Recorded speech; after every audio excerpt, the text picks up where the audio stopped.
Hello, world. It is Monday, August 31st. Another gorgeous morning here in Defiance. Temperatures were in the mid 50s when I got up, and beautiful sunny. I went for a walk with Willow and Baloo for a change today, and it was just gorgeous. So I hope you get a chance to get outside and enjoy some of this weather. The devotion today is entitled Mostly Dead, written by Molly Baskett. And Molly based the devotion upon Revelation 3, verses 1 through 2, New Revised Standard Version. And to the angel of the church in Sardis, write, I know your works. You have the name of being alive, but you are dead. Wake up and strengthen what remains and is on the point of death, for I have not found your works perfect in the sight of my God.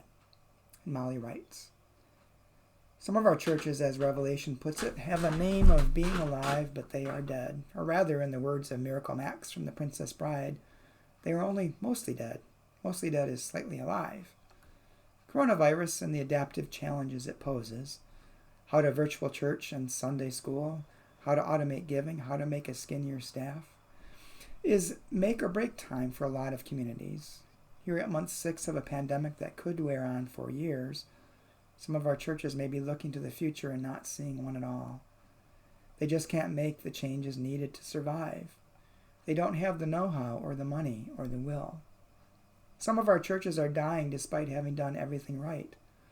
But some of our churches are dying because of imperfect works in the eyes of God, neglecting true hospitality, or holding on to low-key homophobia and other heresies. Some are afraid of innovation, afraid to confront bullies and old conflicts, or afraid to be truly vulnerable and real with people next to them in the pews. God sometimes corners us so that we have to change our institutions and ourselves. Along our slow path towards self-destruction, God takes us by the ankles and dangles us over the cliff upside down to remind us how desperately we actually want to live. God injects us with a weak virus to activate our immune system so that we will get our fight back. Now is just such a moment for us, individually and collectively, as people of faith. We're a full 6 months into the pandemic, and here is the final exam for this semester. There are only 2 questions. Where are you feeling almost dead? Where are you coming alive for the first time in years? And the prayer, God, wake me up. Wake up my church, and strengthen in us what is on the point of death. We long to live. Amen.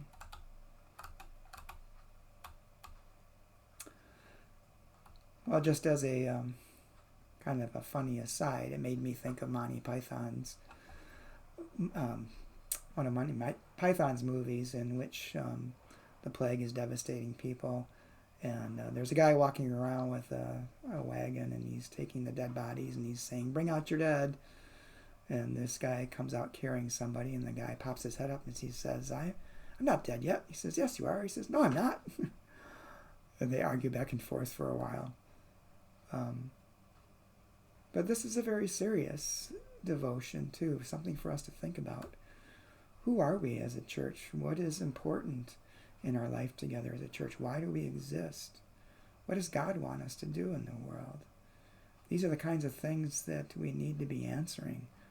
And think about, what is it that can make us truly come alive? We will eventually be meeting in worship together in person, but that's not the end all of a church. And if that's all it is, we are on a path towards sure death. So we got to think about it. It's also a time, I think, to be reflective and introspective and think about our life in the past. A couple of things that struck me, I think that we need to think about, is things like neglecting true hospitality. Since I've been here, we've had a couple of incidences where families with young children left because they weren't made to feel all that welcome here. And why is that? What can we do differently? Who do we need to talk to within our congregation to to change that attitude and that perception among people. And what are we really doing? I think we also need to look at what are we doing right? What are the good things we're doing, and what can we build upon? This is a time for us to really make a change, because we can't keep going the way we're going, because it is a sure path towards death. Something has to change, and I think now is the time, and the pandemic is the cause that we need to use to our advantage to really make the changes that need to be made, and to become the church that God knows we already are and can be and can live into. So think about it, pray about it, write down your thoughts, maybe send them to me if you want. But we can do this. We can get through this. And we can come out stronger if we do the work. Take care, and I'll talk to you tomorrow.